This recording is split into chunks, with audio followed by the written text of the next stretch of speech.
अस्सलामु अलैका या साहिबुल असर व ज़मान व फ़िज़ान मुर्शद अब्द हैदर। मीम ते ऐन दा राज बराबर मिराज। जी मीम ते ऐन दा राज। अज 27 रजब यानी कि 27वीं रात तमाम मुसलमान खुशियां मना रहे ने कि अज रात मुहम्मद सल्लल्लाहु अलैहि वसल्लम अल्लाह नाल मुलाकात कर रहे ने। जी खुशियां मना रहे ने। उन्हां नूं यही नहीं पता, जे उन्हां नूं पता लग जाए तो खुशियां मनानियां भी छड्ड देण।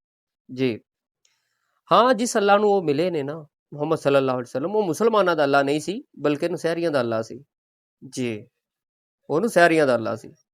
ਸਾਰੀ ਮੁਸਲਮਾਨ ਉਮਤ ਕਹਿੰਦੀ ਹੈ ਕਿ ਮੁਹੰਮਦ ਸੱਲੱਲਾਹੁ ਅਲੈहि ਵਸੱਲਮ ਅੱਲਾ ਨੂੰ ਮਿਲੇ, ਪਰ ਮੁਹੰਮਦ ਸੱਲੱਲਾਹੁ ਅਲੈहि ਵਸੱਲਮ ਫਰਮਾ ਰਹੇ ਨੇ ਕਿ ਮੈਂ ਜਿਸ ਨੂੰ ਅੱਲਾ ਅੱਲਾ ਕਹਿ ਕੇ ਬੁਲਾਉਂਦਾ ਰਿਹਾ ਹੈ ਮੇਰੇ ਅੱਲਾ ਹੈ ਮੇਰੇ ਅੱਲਾ, ਤੇ ਅੱਗੋਂ ਜਿਹੜਾ ਮੈਨੂੰ ਜੀ ਮੇਰੇ ਬੰਦੇ ਜੀ ਮੇਰੇ ਬੰਦੇ ਕਹਿ ਕੇ ਬੁਲਾਉਂਦਾ ਰਿਹਾ ਉਹ ਤੇ ਅਲੀ ਸੀ। ਓਏ ਹੋਏ, ਹੁਣ ਕੀ ਰਿਹਾ ਤੁਹਾਡੇ ਪੱਲੇ? ਤੁਸੀਂ ਕਹਿੰਦੇ ਰਹੇ ਹੋ ਕਿ ਅੱਲਾ ਮਿਲਿਆ ਹੈ, ਨਬੀ ਪਾਕ ਫਰਮਾ ਰਹੇ ਨੇ ਕਿ ਉਹ ਅਲੀ ਮਿਲਿਆ ਮੈਨੂੰ, ਜਿਹਨੂੰ ਮੈਂ ਐ ਮੇਰੇ ਅੱਲਾ ਕਹਿ ਕੇ ਬੁਲਾਉਂਦਾ ਰਿਹਾ, ਉਹ ਮੈਨੂੰ ਜੀ ਮੇਰੇ ਬੰਦੇ ਕਹਿ ਕੇ ਬੁਲਾਉਂਦਾ ਰਿਹਾ। ਹੁਣ ਗੱਲ ਹੈ ਕਿ ਮੌਲਵੀ ਨੇ ਤੁਹਾਨੂੰ ਗੱਲ ਦੱਸੀ ਕਿਉਂ ਨਹੀਂ? ਗੱਲ ਹੈ ਕਿ ਮੌਲਵੀ ਦੇ ਸਿਰ ਤੇ ਕੁਰਾਨ ਰੱਖੋ ਤੇ ਉਹਨੂੰ ਤਨਹਾਈ ਵਿੱਚ ਪੁੱਛੋ, ਸ਼ਾਇਦ ਕਿ ਗੱਲ ਮੇਰੀ ਨੂੰ ਸੱਚੀ ਮੰਨ ਲਵੇ, ਸ਼ਾਇਦ ਉਹ ਤੁਹਾਨੂੰ ਦੱਸ ਦੇਵੇ। ਇਹ ਹਵਾਲੇ ਅਹਿਲੇ ਸੁਨਨਤ ਦਿਓਬੰਦ ਕੁਤਬ ਦੇ ਵਿੱਚੋਂ ਮੈਂ ਹਵਾਲੇ ਕਹਿ ਰਿਹਾ ਵਾਂ, ਮੈਂ ਸ਼ੀਆ ਦੇ ਵਿੱਚੋਂ ਨਸੈਰੀਆਂ ਦੇ ਵਿੱਚੋਂ ਹਵਾਲੇ ਨਹੀਂ ਕਹਿ ਰਿਹਾ। ਉਹ ਮੰਨਣਗੇ ਕਿ ਹਾਂ ਵਾਕਈ ਉੱਥੇ ਮੁਲਾਕਾਤ ਨਬੀ ਪਾਕ ਦੀ ਮੌਲਾ ਅਲੀ ਨਾਲ ਹੀ ਹੋਈ ਤੇ ਆ ਕਲਾਮ ਵੀ ਹੋਇਆ ਹੈ ਮੇਰੇ ਅੱਲਾ। ਉਹ ਅੱਗੋਂ ਫਰਮਾਦੇ ਰਹੇ ਜੀ ਮੇਰੇ ਬੰਦੇ, ਤੇ ਦੁਨੀਆ ਤੇ ਆ ਕੇ ਵੀ ਦੱਸਿਆ, ਥੱਲੇ ਆ ਕੇ ਵੀ ਦੱਸਿਆ ਜ਼ਮੀਨ ਤੇ ਕਿ ਉਹ ਅਲੀ ਸੀ। ਗੱਲ ਸਮਝ ਆਈ ਜੇ? ਜਦੋਂ ਮੁਹੰਮਦ ਸੱਲੱਲਾਹੁ ਅਲੈहि ਵਸੱਲਮ ਦੀ ਇਬਾਦਤ ਇਹ ਤੇ ਇਬਾਦਤ ਵੀ ਕਿਸੇ ਦੀ ਨਹੀਂ ਹੋ ਸਕਦੀ, ਉਹਨਾਂ ਵਰਗਾ ਤਕਵਾ ਵੀ ਕਿਸੇ ਦਾ ਨਹੀਂ ਹੋ ਸਕਦਾ। ਉਹਨਾਂ ਦੁਨੀਆ ਕੀ, ਉਹਨਾਂ ਜਦੋਂ ਕਰੋੜਾਂ ਮੀਲ ਸਫ਼ਰ ਕੀਤਾ ਨਾ ਆਸਮਾਨਾਂ ਦਾ ਵੀ, ਫਿਰ ਜਾ ਕੇ ਵੀ ਜਦੋਂ ਅੱਲਾ ਨੂੰ ਮਿਲਣਗੇ ਤਾਂ ਅੱਗੋਂ ਮੌਲਾ ਅਲੀ ਮਿਲੇ ਨੇ। ਕੌਣ ਮਿਲੇ ਨੇ ਬੱਚੋ? ਬੋਲੋ ਕੌਣ ਮਿਲੇ ਨੇ? ਮੌਲਾ ਅਲੀ ਮਿਲੇ ਨੇ। ਤੇ ਫਿਰ ਦੱਸਿਓ ਚੱਲਿਓ, ਤੁਹਾਡੀਆਂ ਤੇ ਇਬਾਦਤਾਂ ਵੀ ਇੰਨੀਆਂ ਨਹੀਂ, ਤੁਹਾਡੇ ਕੋਲ ਤਾਂ ਦੂਸਰੇ ਸ਼ਹਿਰ ਜਾਣ ਜੋਗਾ ਕਿਰਾਇਆ ਨਹੀਂ ਹੁੰਦਾ, ਦੂਜੇ ਮੁਲਕ ਜਾਣ ਜੋਗਾ ਕਿਰਾਇਆ ਨਹੀਂ ਹੁੰਦਾ, ਤੇ ਤੁਸੀਂ ਅਸਮਾਨਾਂ ਤੇ ਕੀ ਜਾਣਾ?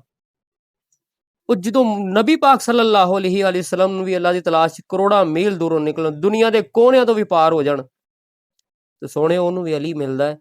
ਤੇ ਤੁਹਾਨੂੰ ਅੱਲਾ ਕਿੱਥੋਂ ਮਿਲਣ ਲੱਗਾ? ਨਾ ਤੁਹਾਡੀ ਇਬਾਦਤ ਇਹੋ ਜਿਹੀ, ਨਾ ਤੁਹਾਡੀਆਂ ਉਮਰਾਂ ਉਹੋ ਜਿਹੀਆਂ, ਨਾ ਤੁਹਾਡੇ ਤਕਵੇ ਉਹੋ ਜਿਹੇ।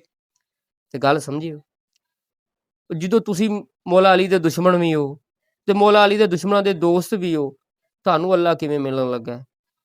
ਜਦੋਂ ਨਬੀ ਪਾਕ ਜੈਸੇ ਆਲਾ ਹਾਸੀ ਨੂੰ ਅੱਗੋਂ ਅਲੀ ਹੀ ਮਿਲਦਾ ਹੈ ਤੇ ਤੁਹਾਡੀ ਕੀ ਔਕਾਤ ਹੈ? ਬਾਕੀ ਮੈਂ ਪੂਰ ਉਮੀਦ ਹਾਂ ਕਿ ਤੁਹਾਡੀ ਖੁਸ਼ੀ ਜ਼ਾਇਆ ਹੋ ਗਈ ਹੋਣੀ ਹੈ ਸ਼ਬੇ ਮਿਰਾਜ ਦੀ, ਕਿਉਂਕਿ ਤੁਸੀਂ ਜਿਸ ਨੂੰ ਅੱਲਾ ਸਮਝ ਰਹੇ ਸੋ ਅੱਗੋਂ ਅਲੀ ਨਿਕਲ ਆਇਆ ਹੈ, ਤੇ ਮੌਤ ਤੇ ਪੈਣੀ ਬਣਦੀ ਹੈ ਨਾ। ਤੇ ਮੇਰਾ ਖਿਆਲ ਹੈ ਕਿ ਉਸ ਬੰਦੇ ਨੂੰ ਮਿਰਾਜ ਸ਼ਰੀਫ ਦੀ ਖੁਸ਼ੀ ਜਾਂ ਇਬਾਦਤ ਕਰਨ ਦਾ ਹੱਕ ਨਹੀਂ ਹੈ ਕਿ ਜਿਹੜਾ ਇਹ ਮਾਰਫਤ ਨਾਲ ਨਹੀਂ ਕਰ ਰਿਹਾ, ਉਹ ਅੱਲਾ ਸਮਝ ਰਿਹਾ, ਉਹ ਮਗਰ ਹੈ ਤੇ ਅਲੀ। ਤੇ ਤੁਹਾਡਾ ਮਜ਼ਾ ਵੈਸੇ ਕਿਰਕਰਾ ਹੋ ਗਿਆ ਹੋਣਾ ਮੇਰੀ ਵੀਡੀਓ ਸੁਣ ਕੇ। ਜਿਹੜੇ ਤੇ ਹਲਾਲੀ ਨੇ, ਮਵਾਲੀ ਨੇ, ਜਿਹੜਾ ਮੌਲਾ ਅਲੀ ਦੇ ਚਾਹਣ ਵਾਲੇ, ਉਹਨਾਂ ਦਾ ਸੌ ਖਿਲ ਗਏ ਨੇ ਚਿਹਰੇ, ਲੇਕਿਨ ਮੈਨੂੰ ਆਪਣੇ ਵਰਕੇ ਤੇ ਹਨੇਰਾ ਨਜ਼ਰ ਆ ਰਿਹਾ, ਤੇ ਮੈਨੂੰ ਲੱਗ ਰਿਹਾ ਕਿ ਉਹਨਾਂ ਦੇ ਚਿਹਰਿਆਂ ਤੇ ਸਿਆਹੀ ਫਿਰ ਗਈ, ਕਿ ਜਿਹਨਾਂ ਨੂੰ ਪਤਾ ਲੱਗ ਗਿਆ ਉਹ ਤੋਂ ਅੱਗੋਂ ਅਲੀ ਨਿਕਲ ਆਇਆ, ਤੇ ਬਾਕੀ ਚਿਹਰੇ ਸੜਨੇ ਬਣਦੇ ਵੀ ਨੇ। ਠੀਕ ਹੈ, ਉਹ ਸੋਹਣਿਆ ਆਪਣੇ ਉਲਮਾ ਨੂੰ ਕਹਿ, ਉਹਨਾਂ ਦੇ ਸਿਰ ਤੇ ਕੁਰਾਨ ਰੱਖ, ਉਹਨਾਂ ਨੂੰ ਪੁੱਛ ਕੇ ਅੱਗੋਂ ਕੌਣ ਮਿਲਿਆ, ਤੇ ਐਵੇਂ ਬਹੁਤੀ ਟੈ ਨਹੀਂ ਕਰੀਦੀ, ਤਹਿਕੀਕ ਕਰ ਲਈਦੀ ਹੁੰਦੀ ਹੈ, ਫਿਰ ਗੱਲ ਕਰ ਲਈਦੀ ਹੁੰਦੀ ਹੈ। ਬਾਕੀ ਹੁੱਬੇ ਅਲੀ ਰਹਿਮਤੁल्ला, बुग़्ज़े अली लानतुल्ला बेशुमार।